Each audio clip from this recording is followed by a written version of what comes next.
Welcome back on the AM show. It's that kind of morning where we brave the storm and do what must be done.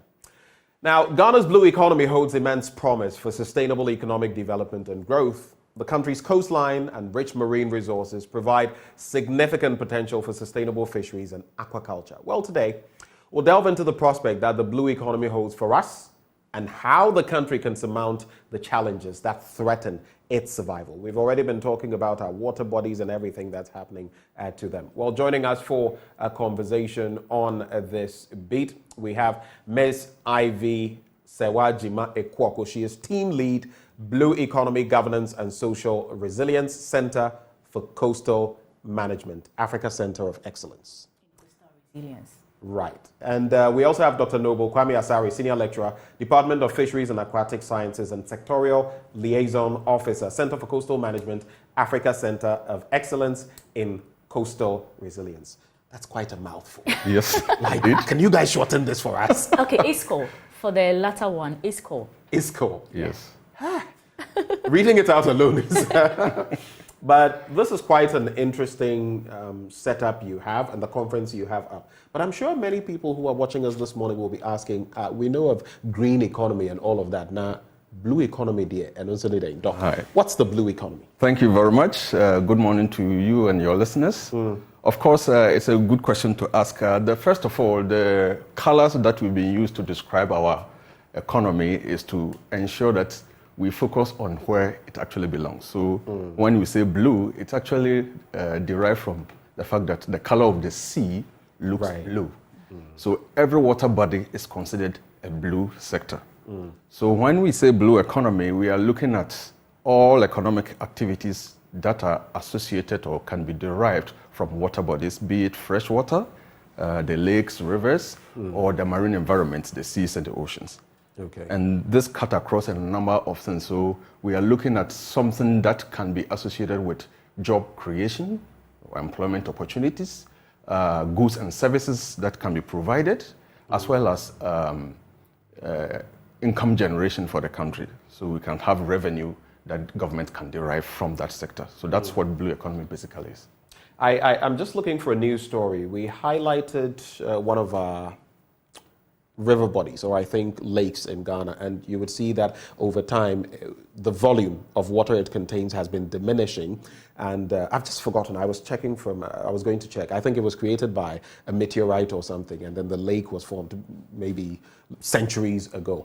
And the fish stock is diminishing, the volume of water diminishing, the water body itself is shrinking and all of that. And I just get exasperated when all of these things come up. Which brings me to my next question. Why should we be concerned about the blue economy in the first place, Ivy? We should be concerned because it has a lot of benefits. First of all, most of the oxygen that we breathe in comes from the ocean. Right. So imagine if you have a polluted ocean, the kind of oxygen you'll be breathing in. And polluted aside air. that, yes, exactly. So aside that, to the resources that we get from it, talking about tourism, maritime trade, talking about aquaculture, talking about the fisheries, which is like the main thing that Ghanaians rely on from the ocean. Everything that the coast brings us.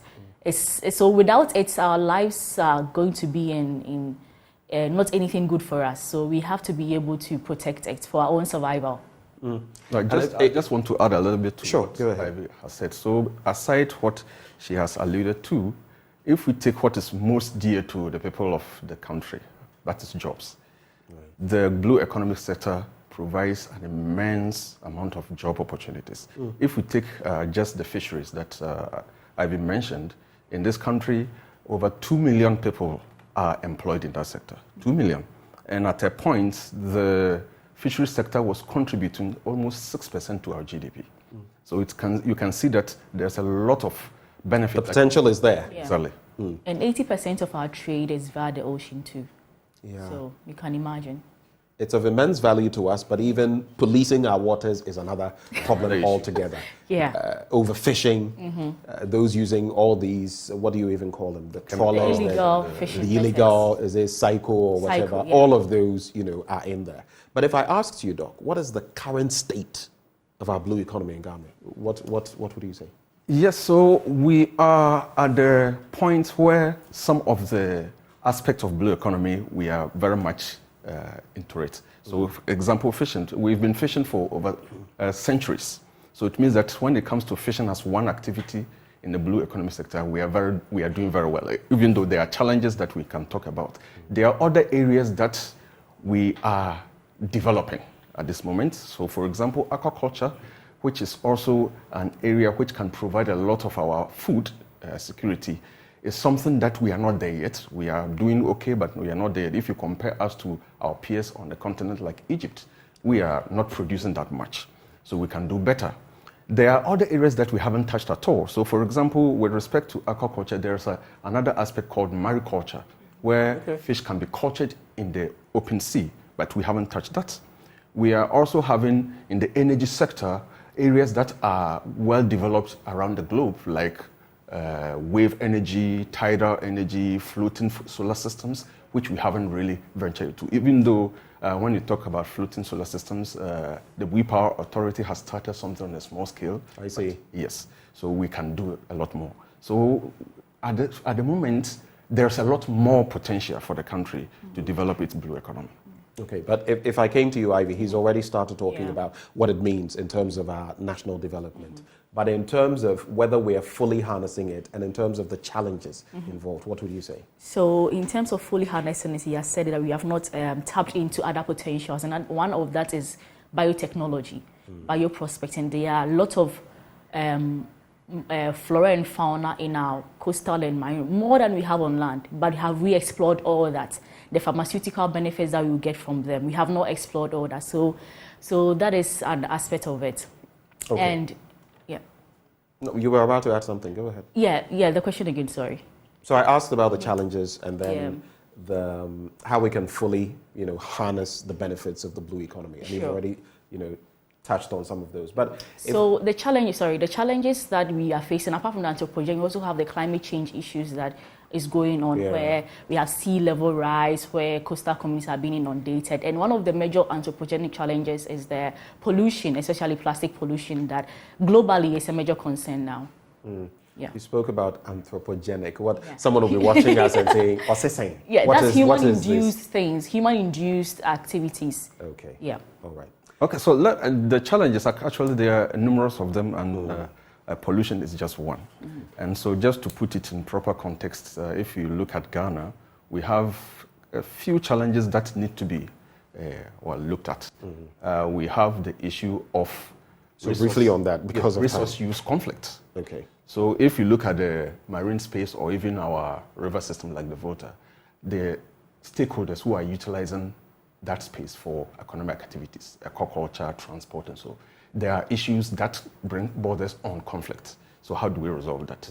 We also have the issue of the illegal, unreported, and unregulated fishing. So how do we address those issues? Because they all border on the blue economy space. So these are a few challenges that we can talk. There are a lot more.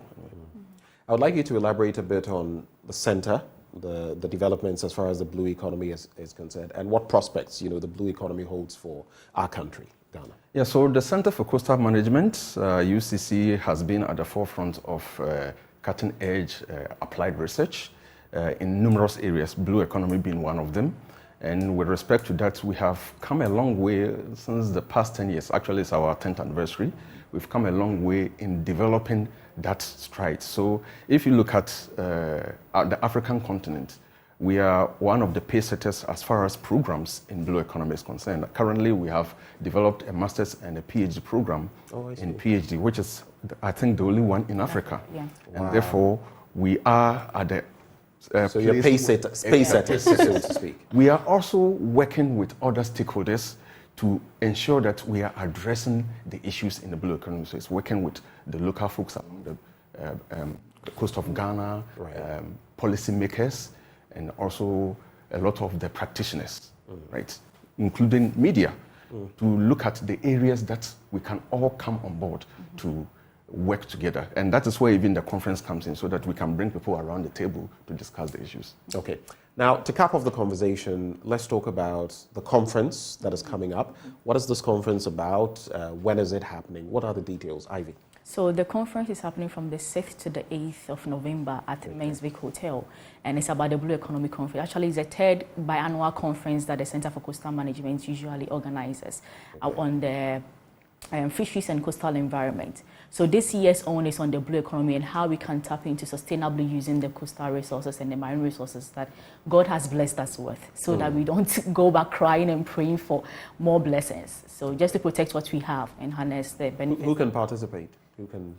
Actually, it's in two folds. We have the in-person and the virtual. The in-person, So it's hybrid. yes. The in-person is full.